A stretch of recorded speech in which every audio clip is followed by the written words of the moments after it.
Today, ladies and gentlemen, I'm going to help you decide whether XCOM 2 is the right squad-based strategy game for you. By the end of this video, you will know what it's like to actually play this game to help you make an informed decision. I'm not an XCOM 2 fanboy, just a strategy fan who took a chance on the game so I could report back with my findings to you, my fellow generals. First, give me 30 seconds to describe the game in a nutshell. If you're still intrigued after that, we'll go into more detail about how the game plays, the mechanics, and how it compares to other games you may have played. If you combined the gameplay of Gears Tactics, the story of Half-Life 2, and a flying aircraft carrier, you'd get XCOM 2. Aliens have already occupied Earth, and you lead a resistance to fight back in two different ways. First, you fly your base across the globe, gathering intel, researching technology, and kitting out your team for the fight ahead. Second, with boots on the ground, you take on a superior enemy with guerrilla tactics, ranking your team up over time and equipping them with special moves. The turn-based squad play is like a game of chess, but once a soldier dies, they die, so don't get too attached. The game was first released at the beginning of 2016, and not only did it win IGN's Strategy Game of the Year award, it beat Civ 6 in doing so. It's very highly rated by those who play it, and can be purchased with a sickening discount of more than 90% in the sale. So is this game worth your time and money today? Before diving into the gameplay mechanics, let's take a quick look at both the tutorial and the dreaded learning curve. The tutorial takes you through the basics of the game while hitting the ground running with the main story. It's quick, but perhaps too quick, as it leaves out several key mechanics, leaving new players a bit overwhelmed in your first few missions. As a result, the initial learning curve is steep, but that's okay, as long as the game's worth it in the end. To help us visualize all of this, let's bring up our handy matrix. The first metric up the left side shows the increasing levels of ball aches suffered to get over the learning curve, and along the bottom shows how awesome the game ends up being. For example, a game that is a particular ball ache to learn that ends up being a bit crap anyway simply isn't worth the effort. So let's apply this to XCOM 2. As we already know, the learning curve is a bit steep, but is it worth it? We're placing XCOM 2 at the addictive level of awesomeness, which places us in this green zone and informs us that the initial learning curve is more than worth the effort involved. If you're interested so far, let's dive into the mechanics and explain what you actually do in the game. As I mentioned previously, the game is essentially made up of two parts. The first is your flying fortress, the Avenger. Using a map on the bridge, you fly the Avenger around the world looking for supplies, other rebel groups, and this generally provides you with your list of missions. There's a research lab with a decent-sized tech tree. There's engineering, where you create your equipment, an armory where you recruit and upgrade your troops, and even a bar/memorial where you can shed a tear for your fallen comrades.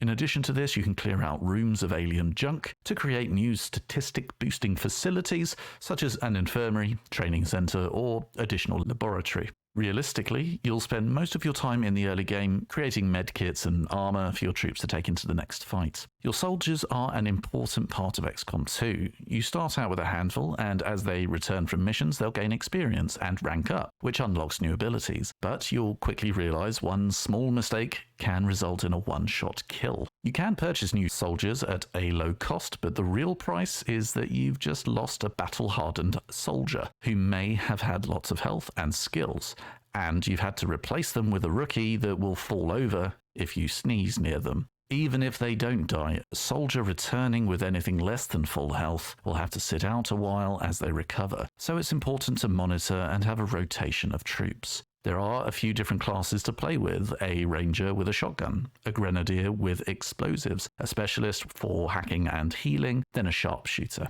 All of which are highly customizable with powerful abilities the further you rank them up. And you can apply stat-boosting attachments to their weapons. Ultimately, the whole process of research, engineering, expanding your base, and tinkering with your soldiers will appeal to the base builder and long-term strategist. No matter how good you are in a fight, it's essential to run a tight ship on the Avenger, or you'll really struggle to beat anything. The second part of the game is the boots-on-the-ground squad-based tactics. Once you choose a mission on the Avenger, you'll have a dramatic cutscene with epic music as you approach the drop zone. There's a wide variety of missions, from VIP retrieval, asset denial, and saving your fellow humans from alien plasma death. The maps themselves are essentially different each time as they're randomly generated, but with a certain number of modular assets. Sometimes you have a limited number of turns to complete the mission, resulting in some squeaky bum time. Others you can take as long as you like. Most of the environments, including buildings and vehicles, can be blown up, and I cannot stress enough how important cover is in this game. Each soldier can perform 2 actions per turn, whether that's run, then shoot, or just run twice as far. And there are many other options too.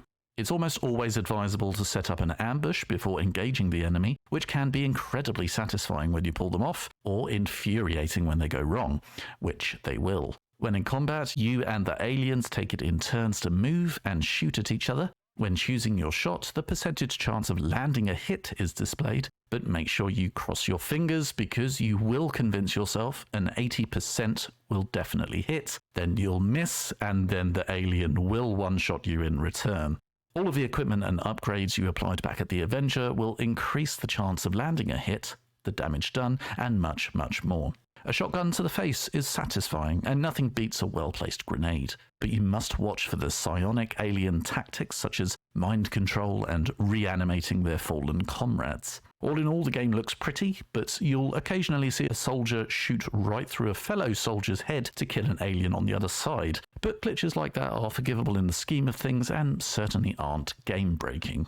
Overall, the 2 different sides of Xcom 2 and the way they work together are its main strength, with a broad appeal and delivering a heck of a lot of replayability. The research and equipment from the Avenger have a profound impact when you send your troops into battle, and likewise when they come back injured, or not at all, you'll have some head scratching to do back at the Avenger. The battlefield is much like a game of chess, as you carefully consider your next move and all the possible counter moves the aliens may attempt as you try to outflank each other to gain tactical advantage. The initial learning curve is a bit brutal. It's like the game wants you to lose on your first few missions to remind you that the human race has already lost. But that makes it way more satisfying when you do start getting some victories and bring the game back from the brink to save the human race. Or lose and just start again. And there are so many randomized elements to the game, you can replay the heck out of it. The maps are always changing, and although the main story remains the same, each playthrough will be different. So starting a new game doesn't feel tedious, just another chance to try something new. The game does have multiplayer if real opponents are your thing, but the single-player campaign is so replayable, realistically that's what most players will be doing, and some have been doing it for thousands of hours. So the game must be doing something right. Essentially what you see here is what you get. The Avenger and the squad play are what you do in Xcom 2, whatever the game mode you're playing. Now that I'm around 15 hours into the game, this is what I would say if you're considering a purchase right now. The game is still kicking my ass, but having gotten off to a rocky start with a few bad missions and losing lots of my troops, I've had a few eureka moments that have each made the game very enjoyable. So much so that I can already see why so many players say they're addicted, and how this game can be replayed so many times, as no 2 missions are the same. A particular highlight is being able to create your own soldiers, so I can play with a squad made up of my friends, and you can even create a soldier and share it, so your friends can use it if they like. Everything the game does, it does well, though it could do with the big boss battles you get from Gears Tactics to mix up the enemies a bit. The enemies in Xcom 2 are fine, it just would be nice to have gigantic building-stomping boss monsters to shoot at. The RNG is frustrating, but that's the game. A 99% chance of landing a hit doesn't mean it's guaranteed. Then the music and sound effects need an honourable mention, even when I feel like I can't be bothered with the upcoming mission. The opening anthem and sound effects as your soldiers move towards the drop zone gets the adrenaline pumping every time.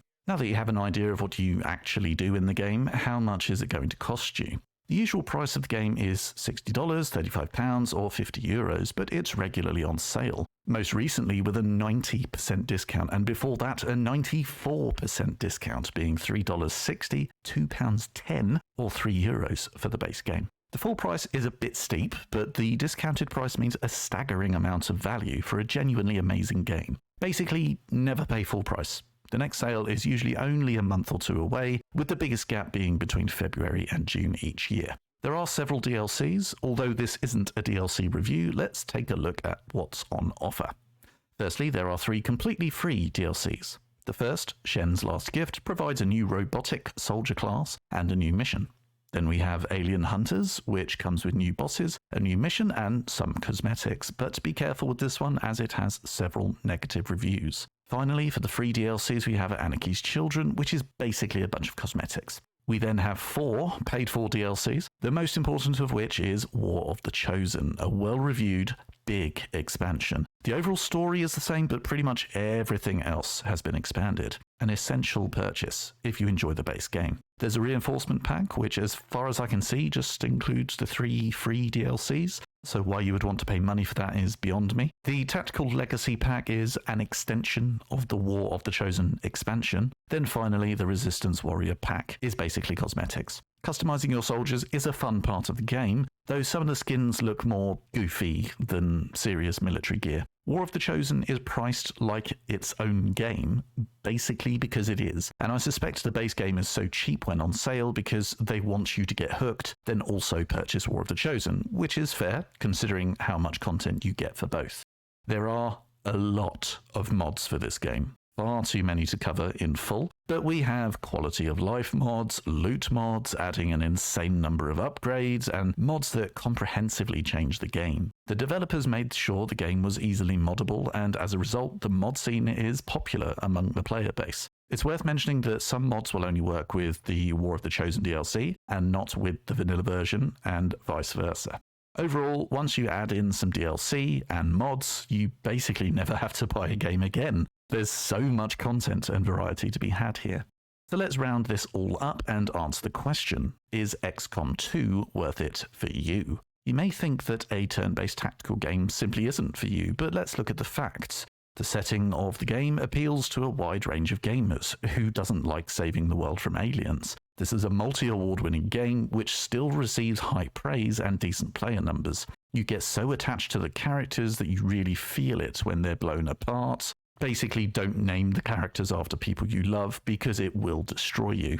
When things go wrong, it's enough to make you scream with frustration, but when things go right, it's one of the best feelings in gaming. If a game can make you feel all of that, and offer this level of quality with the DLCs and the mods, you can see why there's such a passionate player base after all these years. The game has such a broad appeal, and not just to those who enjoy turn-based strategy. So which gamer is XCOM 2 right for? I would argue any player at all. It's that good, that appealing. The only issue is the slight learning curve for new players, which is obviously less if you've played the previous XCOM Enemy Unknown. But I promise you it's worth those first few hours of frustration to reach a point where you can successfully ambush a bunch of aliens and eventually save the world.